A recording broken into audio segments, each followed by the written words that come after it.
We provide you the platform to turn your dreams into reality. Give wings to your aspirations with KR Mangalam University. आतंकियों के पनाहगार पाकिस्तान अपनी हरकतों से बाज नहीं आ रहा है। एक ओर आतंक को लगातार बढ़ावा दे रहा है तो दूसरी ओर अब उसने एक ऐसा ऐलान किया है जिससे एक बार फिर पूरी दुनिया में उसकी काली करतूत सामने आ गई है।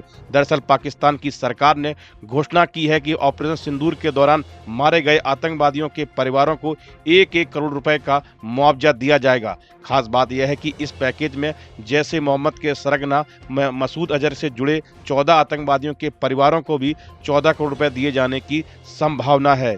ये सभी आतंकवादी मसूद के घर पर हुए ऑपरेशन में मारे गए। शहबाज शरीफ की सरकार ने इसके लिए पैकेज की घोषणा की है। जैश ए मोहम्मद के सरगना मसूद अजहर के घर पर ऑपरेशन सिंदूर के दौरान स्ट्राइक किया गया था। मसूद का घर बहावलपुर में स्थित है। इस स्ट्राइक में मसूद से जुड़े 14 लोगों की मौके पर ही मौत हो गई थी। यही वजह है कि मसूद को पाकिस्तान की सरकार खास पैकेज से 14 करोड़ रुपए देने की तैयारी में है।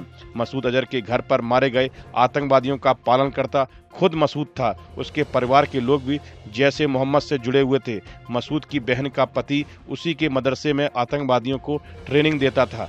मसूद का भाई रऊफ भी जैश से जुड़ा था और कंधार प्लेन हाईजैक मामले का मुख्य आरोपी था। इस प्रकार मुआवजे की राशि के तहत मसूद को 14 करोड़ रुपए मिल सकते हैं। हालांकि पाकिस्तान सरकार ने इसका आधिकारिक तौर पर कोई बयान नहीं दिया है।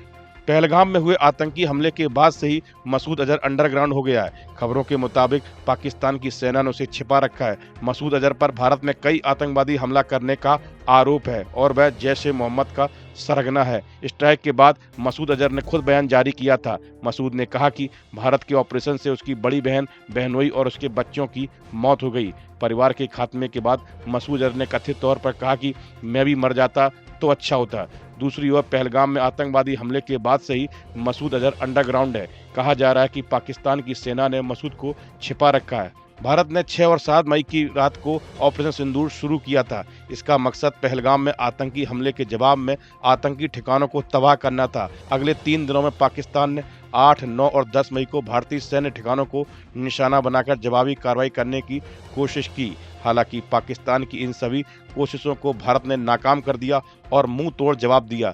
भारतीय हमलों से कथित तौर पर पाकिस्तानी सैन्य ढांचे को भारी नुकसान पहुंचा।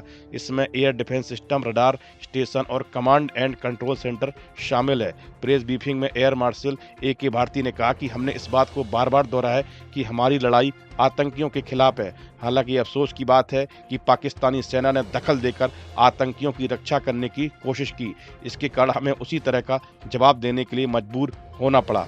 दूसरी ओर पाकिस्तान की सेना ने ऑपरेशन सिंदूर के दौरान पहली बार कबूल किया कि भारत के साथ संघर्ष में उसके अभी तक 11 सैन्य अधिकारी मारे गए हैं और 78 से ज्यादा घायल हो गए हैं। पाकिस्तान जो अभी तक खुद को जंग में विजेता बता रहा था वो अब सच कबूल करने लगा है। पाकिस्तान ने 11 सैन्य अधिकारियों के मारे जाने की पुष्टि की है। पाकिस्तान की मीडिया के मुताबिक भारत के हमलों के खिलाफ पाकिस्तान की रक्षा करते हुए कम से कम 11 सैनिक मारे गए जबकि 78 घायल हो गए। इसके अलावा भारतीय आक्रमण में 7 महिलाओं 15 बच्चों सहित जबकि 78 घायल हो गए। इसके अलावा भारतीय आक्रमण में 7 महिलाओं 15 बच्चों सहित 40 नागरिक मारे गए और 121 अन्य घायल हो गए। पाकिस्तान ने माना है कि भारत के हमले में उसकी थल सेना के 6 जवान और एयरफोर्स के 5 जवान मारे गए हैं। इस वीडियो में फिलहाल इतना ही। आप बने रहिए न्यूज नेशन के डिजिटल प्लेटफॉर्म के साथ।